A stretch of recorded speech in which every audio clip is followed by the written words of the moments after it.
This is Synthesis TV, keeping you on the edge of technology and business. I'm going to have to ask you to keep it together for just one moment. As we say, welcome to Synthesis TV. I'm Howard Feldman, and this is an episode of Synthesis TV that we are filming during August, which is Women's Month. And you know this. You know that I hate this. I hate this. A pet peeve of mine, talking about women during Women's Month, because... Why are you shaking your head? Because it's true that. It is true. It is just because it does feel disingenuous. And I want to apologize to both of you before we start. But at the same time, you guys are doing something really cool, and we wanted to talk about it. Jeanette Fevrier, who is a senior software developer, Archana Arakkal, who is a practice lead for intelligent data. You're familiar with the studio, Jeanette. You haven't been in studio, have you? No, it's my first time. Really? We'll try and be kind. No, don't be kind. I had to drag her here. Did you really? Yes. I'm not here by my own free will, just so everyone knows. Let the record reflect that Jeanette is here under protest. All right, but let's talk about this. You two are women in tech. You've both continue to achieve amazing things at Synthesis in your fields. Can we just start with that? Archie, let's start with you. How difficult is it? How difficult has your journey been as a woman in tech? So I don't know if I could speak for everyone, but especially with me, I think I've had a lot of support from people in my journey so far. I have had like certain situations where it wasn't the easiest, but I've always had support and mentorship from people and the leadership teams that I've been at least guided with from the get-go. So I haven't struggled as much. However, I do know of other people who have gone through the struggles, and hopefully I'll be able to help in some way, shape or form. But I've definitely had a lot of support to get me to this point so far. Right. And you, Jeanette, do you think you had to work harder to prove yourself? Actually, no. I think I'm also, like Archie, very fortunate. Actually, we were speaking about this on Friday. I actually sat down and thought about it a bit, and I've always had female project managers my whole career. Wow. So for me, I've been very fortunate to always have these strong women that I can see in a leadership position. So for me, it's been a given. I mean, I'm a woman, I can be a leader, So very fortunate in that perspective. Also, I started at Synthesis as a grad, first female dev. Interesting. And I mean, it's never been an issue whether female or male. So I'm very fortunate. And I think that's where we're aiming for. That's what we want in the future, right? I want all females to feel like me, that it's a non-issue.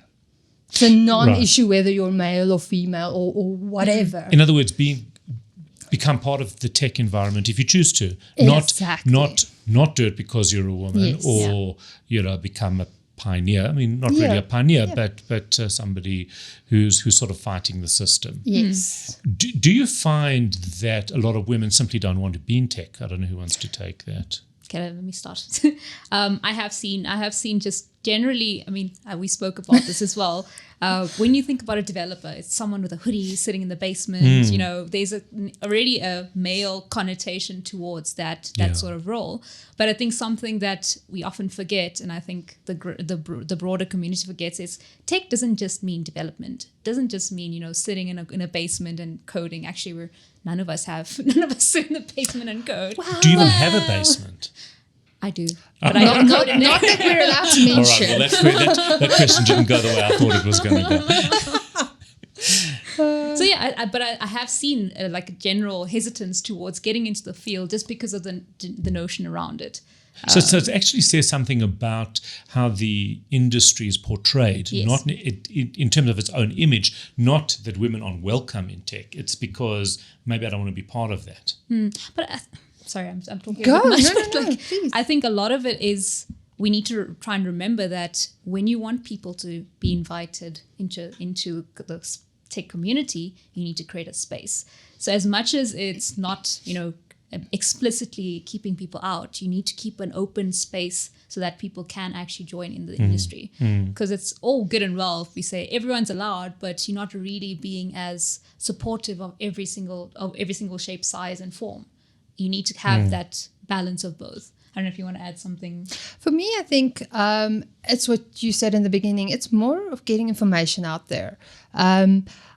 to be honest, it's fine to also, you get techies that have the hoodies, sit in the basement. I'm one of those techies. Right. I'm very happy to be left alone. To code. And I'm fine with that image. But it's very true. That is a very small part of the tech industry. And I always wonder if it's very clear to especially younger generations, what it entails to go into the tech world. I mean, there you are, you're more into the data science side of it, which is super interesting. Do they understand, Well, it's so interesting because my own experience, obviously nothing to do with the gender issue, but when I became involved in this weird tech industry, my assumption was that as a writer, somebody involved with media, I consider myself to be creative. My assumption was that these developers and techies weren't creative at all. They were the numbers people. They were the engineers. And what's shocked me in the most amazing way is how creative developers are, actually. Because same as I might take words and fashion them into something, developers are doing the same with code. And it's an incredibly creative thing. But I didn't know this. And I wonder how many people actually realize, especially maybe women who would like to do something creative, who would like to be in the data science side, but think that, well, tech is all about coding in a traditional way. So I think we do have a responsibility to showcase the industry for what it can be in order to attract more people to the industry. And not every tech job is coding. Of course. We were talking the other day about our solutionists. We've got so many female solutionists. They don't code, but we consider them techies. We consider them technical people because they have... Just for our listeners' sake, what is a solutionist? Oh, you take that one. Wow, Tracy is going to kill me for taking this one. So a solutionist, I think in their words, solutionists is pretty much just problem solvers across the board, right? So whether it be, putting together a project management plan, or whether it be actually trying to understand the data and figuring out what you can actually pull out of the data. And the business model. And if you're in the cloud environment, you actually want to start fleshing out what that environment needs to look like. So it's not necessarily coding, but there is still technical components that you need to be aware of, and they tend to take all of it very well. So right. So that in level. a way, they are what they say they are. They're solutionists. They're bringing technical solutions to everyday problems. Exactly that. Which is a great segue onto this thing that you guys have been working on. Tell us about it. Cool. So I'll start with some background, then you can get into what we're trying to do. So background was, it was actually Kaylee and I, we were just chatting, literally just chatting the one day, and we were like, whenever Women's Day comes along or Women's Month comes along, we decide to exactly like you're saying, the pet peeve of all of a sudden there's like so much suddenly spotlight. we care about women. Exactly, right? Like the whole year we can rape and pillage and do whatever we want to do. Exactly. August, let's respect now women. we have to be respectful. Yeah. So we were also had the similar pet peeve, and we said, we have a problem in the industry. We don't have enough women in this space, and we want to get more women involved, and we want to get them in a space that is supported, and we want to create an environment that they can actually feel like they can thrive in with the necessary support mechanisms. So what can we do? So we wanted our August, we pushed the way to, we wanted August to be more focused on that, because it can be the whole year, but we're trying to set a deadline for ourselves. We want to actually focus in practical ways of doing, because we decided, synthesis culture is, let's problem solve this. We don't just falling in love with the problem. Exactly. Fall in love with the problem, understand what the problem entails, and actually finding a creative way to solve it. And because we're technical, so we decided to go down a technical route. So we decided let's actually, maybe it's just us that feel this way. Maybe we're being very naive. So we basically just sent a message to our group and all the ladies within Synthesis, and we asked, listen, so we're thinking of developing an app. And we're hoping to start launching the process in August. But the idea is, as part of this app, we want to create mentorship channels. We want to create all the necessary study material that are needed for people trying to get into the space. And, as Jeanette mentioned, understand the different fields that exist in this space without actually just saying there's only technical development. And also just generally give a more motivational space where women can actually just join the app, join the community, and actually feel like they're empowered by the end of it. So we want to develop this app, and at that point we didn't have the name, and the response was overwhelming. Everyone wanted to actually. It was crazy. Which is so interesting, because that tells you the story before you even start. That this has resonated. Exactly, and it resonated with pretty much all the ladies within Synthesis. So we decided, cool, let's do this. And what's so interesting, it resonated with successful people, because these are people who have got into the industry, who are doing well in the industry. But even they are saying it would be great to have had or to have a resource to rely on. So even more so, somebody who sits a little bit outside and doesn't quite know where to go would find this very useful. Exactly. So we felt validated by the end of it, and we decided to go forward with it. I don't know if you want to talk about what exactly we're hoping to build. So that's what I'd like to understand is what are you building? Yes, I think you covered a lot of it. I think one of the main things for me personally, which I love about it, is we are women in tech, and we can share with anyone else who's interested, whether they're already women in tech or want to get into tech, or it's young girls. It's a way to show, these are the females that are out there doing their thing. This is what I do. This is what Archie does. I love this about my job. She loves that about her job. And as we've said before, they're very different. Exactly that. It's a good way to share information, because it's, what did we say? Real women. It's women. It's for women by real women. tech women. It's not a generic, little blurb, what is a senior software developer, because... So that's what's so interesting, because as you were talking, I was thinking, well, how does this differ to a Wikipedia page? Exactly. But the difference is that the real people behind it, and it's dynamic. Yeah. Exactly. I can share what I get out of it. And what I get out of it is completely different to what Archie gets out of it and any other female in the tech industry. And I think that for me is an important piece to it. Like you said, what makes it different is we want to share a bit of ourselves with anyone who wants to listen, basically. But it's got the knowledge. Please listen. But the reason I jumped on board, to be very honest, is it's an opportunity to build something with my fellow, female. So it's creative. Yeah. It's collaborative. And we don't get to spend that much time together. We actually spoke about it. Like, we have never been in a project together. Because you're in such different areas of tech. Yeah. I mean, we're part of the same, in theory, we could be part of the same project, but we haven't. And I think we've experienced a lot of the women that we've been working with, we've never been working with them ever. So it gave us an excuse to work together. And really just share our stories together and build our own sort of To be honest, I wasn't sure Archie could code. I just wanted to make sure. You wanted to make sure. In a non-judgmental sort of way. Just check. Right, yeah. Just double check. Because you can't work with just anybody nowadays, can you? You have certain standards. Right, exactly. So the app is aimed at who? So, so we're trying to do this in a phased approach. The initial is we want to actually target young women, people potentially in varsity, trying to get into like the early days, because we feel that's that. And you must actually bring up your point about the university stuff. But yes, write that down. Write that down.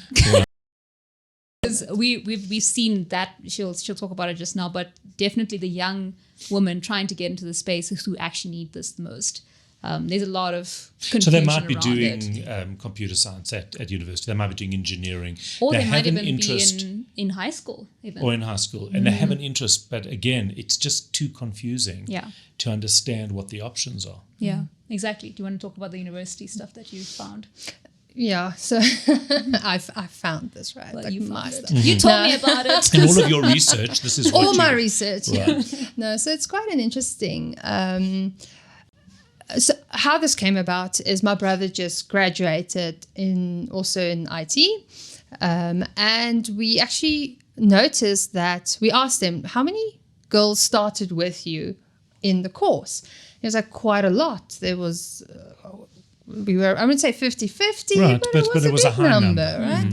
But when we sat at the graduation, we realized, but hold on, there's like one or two females. Where have they gone? Yeah. So obviously there is information and girls are going to university, starting the courses, but it does still seem like they don't finish it. So I don't know why. It would be very interesting to understand where is it going wrong, but we're hoping that sharing a bit more about what's at the end of the road. You know, you're studying for 3-4 years. I was studying, it wasn't very related to what I'm doing now. It was much, I have much more fun nowadays. Right. You know, I love my job. If I look back at university, it was like, I have to study. I need to get a degree, you know, it's important. But I won't say I really. So there was actually no dream. There was no vision at university. Not at university. And I'm not commenting on the universities, but No, it's for me. It's just the reality that I suppose people are putting their head down and continuing. Exactly. But it's so much more inspiring and motivating to know what the dream is at the end of it, or what the possible dreams are. Possible. I think that's the key word there. Yeah. That there are so many possibilities in tech, and I don't know if it's always apparent when you're younger. I didn't know. I thought I'll be a coder. Right. I had no idea how I got here. Right? No, but that's interesting because you've almost stumbled your way successfully, but that's a pity because you could have equally not stumbled your way. Yeah. So and that's kind of what we want to help young women with, because it shouldn't be difficult. There's enough of us who have tried, at least made it this far. So now it's kind of our turn to give back and help and guide the younger women trying to get into this space, because we can help them. So why not? So we're trying to create that space now. Do the app have a name? Do you want to say it? Okay, so we're calling it LIT, which stands for Ladies in Tech. Nice. Yes, it's a great name. But It's it's a an great excellent name. And when are you hoping to launch? That's a funny question. We don't know. So we're trying to really get our ducks in a row this month, and we're trying to launch the actual campaign and trying to push, because what we're struggling with is capacity on our side. So once we actually finalize that by this month of August, we're hoping to get a lot of it out the way. I can't set a date, but it's coming.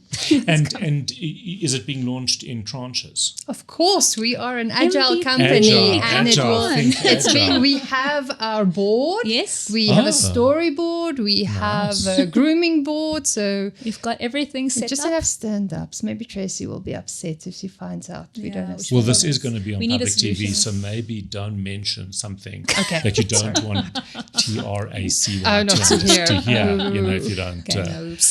Yeah.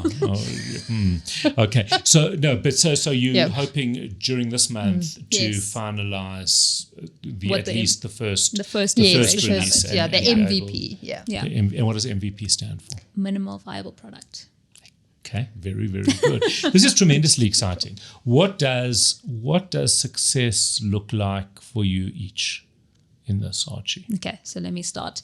For me, if we can at least create an impact on maybe 10 young girls who are trying to get into this space, and actually by the end of it, they feel like they are nurtured into the space, they have enough support mechanisms in place, and they don't feel like they're alone in this journey, then I'm happy, pretty much. And I think the plus amongst with all of this is the fact that we all get to work together. And this is like a ladies app that we kind of created by ourselves.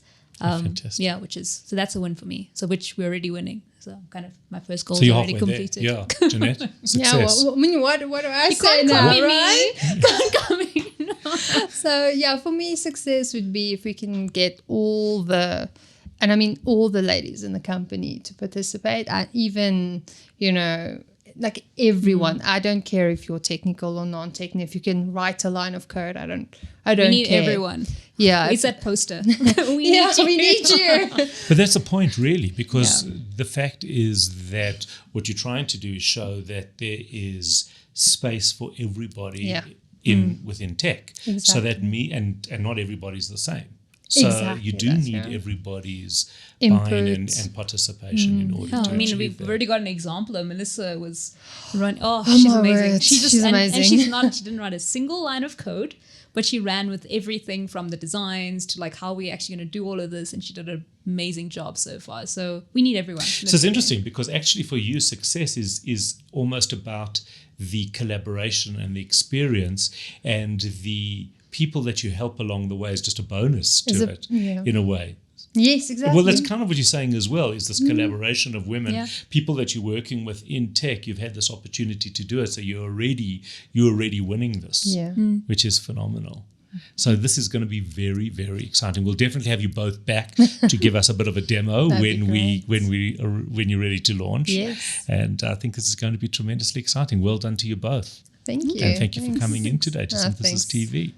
Jeanette and Archie joining us today on Synthesis TV, talking about the new app. It's called Lit. Keep an eye out for it. We'll, of course, give you as much information as we possibly can when it is ready to launch. We want to hear from you.